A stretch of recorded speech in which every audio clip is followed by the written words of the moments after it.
socialism is an opposition to it because capitalism is about private property. It's about ownership. And socialism is about government ownership of property.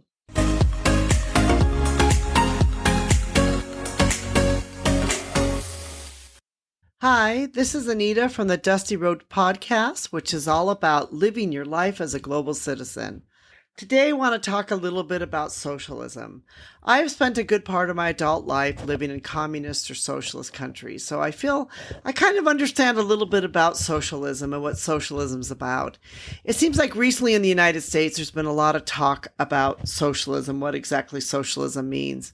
As many of you know, if you listen to me, sometimes I like to go online. I like to find questions people have been answering, and one of them they asked a question that I thought was quite interesting is, why do people think socialism is when the government does stuff?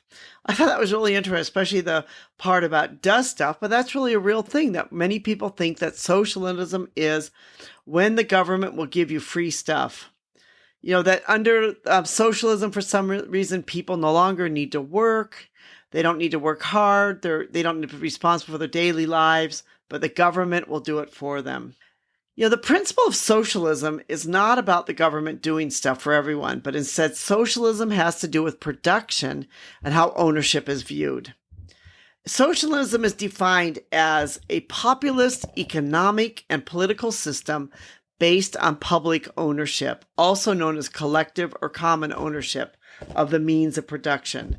That means includes the machinery, tools, and factories used to produce goods that aim to directly satisfy human needs. So there's a lot of misconception that socialism is just, about the government programs to help you pay for things but it's really not. It's about how production and ownership are economically viewed. All governments do things to help people. Even the United States does. We have a lot of government programs there to help people, but these programs are not considered pure socialism. Things like the police, fire departments, infrastructure, public schools, and Medicare are government programs, not socialist programs. For it to be a socialist program, it'd have to be tied to production and the ownership of production to the state or the government. But instead, the government programs such as the police, fire department, infrastructure, and public schools are all considered to be for the public good. In simple terms, pure socialism, that's what we're going to talk about a bit now, is pure socialism is about where property and the means of production are owned in common, usually by the state or the government. So here's some basic facts about socialism, some basic points about it to be able to remember about socialism. First of all is public ownership. At the core of socialism is the public, not private ownership or control of property and resources. So this really becomes at the control of socialism. It's about the government or, the public or the state owns the property, not the individual. The individuals do not work in isolation. One of the core socialist views is that individuals do not live or work in isolation, but they live to be able to cooperate. So in other words, it's all about collaborating together, working together, and working not in isolation, but in working together.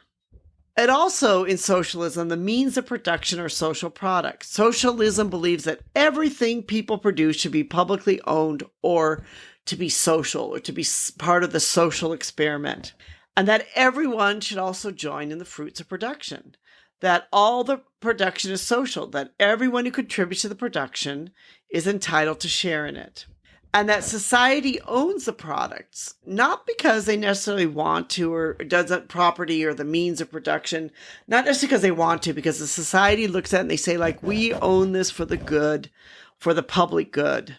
That, so that everyone's entitled to share in it, and this is for the good of society or the good for everyone that we are able to own these means of production. So really this is about the socialism is owning the property to benefit its citizens. Socialism is an opposition to capitalism. And this is a key point to remember, that socialism is an opposition to it because capitalism is about private property. It's about ownership. And socialism is about government ownership of property. The two have entirely opposing and different views, between private and public ownership. Socialism believes at its core that capitalism is exploitative and unfair. They believe that capitalism is unfair and exploitative because the concentrations of wealth and power are in the hands of a relatively few people who can succeed in the free market system of intense competition. Socialism believes that wealth leads to power and unfair dominance in society. And this is where, a lot of people sort of agree in some socialism principles because they see where the rich keep getting richer and the poor getting poorer. And that's where socialism would say, like, look, that's because you allow this private ownership. And so the rich are able to just, be able to accumulate more while the poor are able to accumulate less. In a free market, basically it means that money speaks. Like the poor have the limits of power because they're poor. The rich have, a lot of times more or less unlimited power or seem to have unlimited power because of the fact that they have money. In other words, money talks. And that's where the socialists would say that we own the means of production. So because of the fact that, the rich are able to get richer while the poor are getting poorer. So socialism will help to be able to balance that all out. So socialism believes that they can give true freedom and true equality. The ideal of socialism be able to raise the collective power of the working class or the poor so that they would have what the socialists see as true freedom and true equality.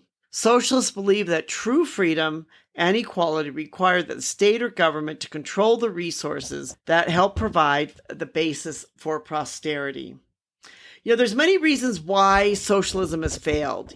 Socialism as an ideal actually sounds pretty great. We all share in the wealth. We all share in the processes. The rich don't keep getting richer. We're all being able to share together and become one big happy family. But the truth is that socialism as an experiment has pretty much failed.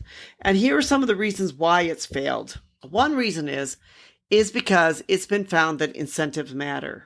As people want to have incentives to work hard, we believe that we'll get more and accomplish more than our neighbors who are not working very hard. And this really is one of the big failures of socialism. In fact, in China, years ago when I lived in China, when China was pretty communist and everyone had a job, whether you worked or not, I could tell you there were a lot of people that just didn't work. It was lunchtime. They were not going to get up and work. And now when suddenly it's based upon incentive and the harder you work, the more you can get, the Chinese are really, really hard workers. Socialism is found to not be sustainable. It's not sustainable in the long term as it does not inspire individuals to kind of work hard and for society. It also, doesn't help with creativity because why would you really be creative or why would you give your invention to the state if you're not going to gain much out of it? There's no incentive for you to be able to do that. Your incentive is you just go home, you work the hours you need to work, and then you go home and you don't really do anything else.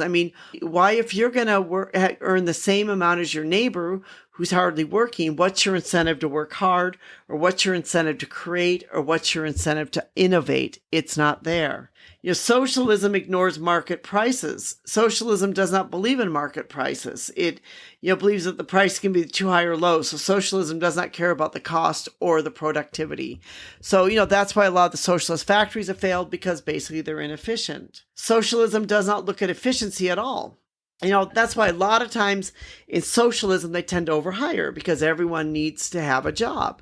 So everyone can have a job, which means that you could go into an office, and you might find 5 people there and only one person is really working, or maybe nobody's really working. People are there, outright reading the newspaper. Yes, they have a job and they show up at work, but they have no work to do.